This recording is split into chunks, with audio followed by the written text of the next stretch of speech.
Russia ready to mediate Middle East conflict. Australia to crack down on gambling ads after years of criticism. UN to vote on watered-down plan to reopen Strait of Hormuz.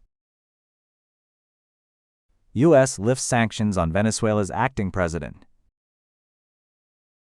Russia says it is ready to help de-escalate the ongoing conflict in the Middle East through diplomacy.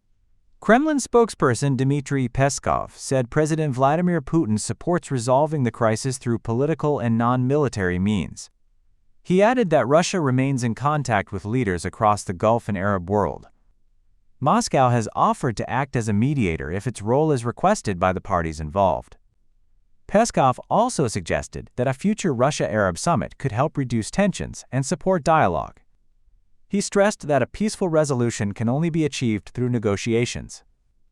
The comments come as global efforts continue to find a way to end the conflict involving Iran, the United States, and Israel.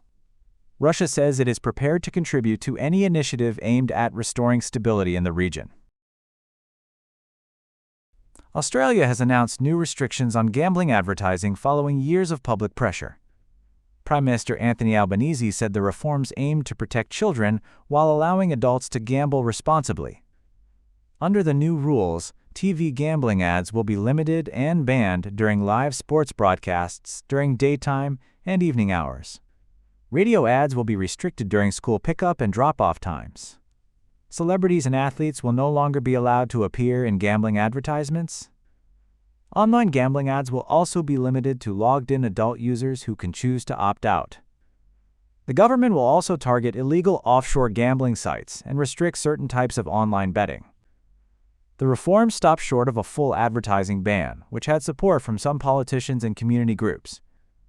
The gambling industry has criticized the measures as too strict, while advocacy groups argue they do not go far enough. The changes reflect growing concern over gambling harms in Australia, where losses per person are among the highest in the world.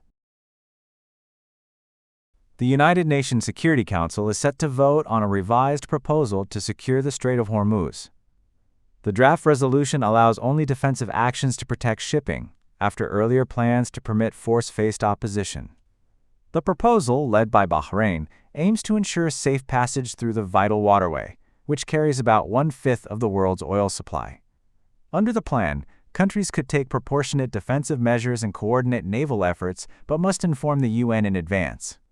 Russia and China have raised concerns about any use of force, warning it could escalate the conflict further.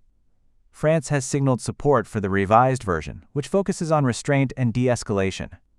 The vote comes as tensions remain high, with Iran maintaining pressure on the strait and global energy markets under strain.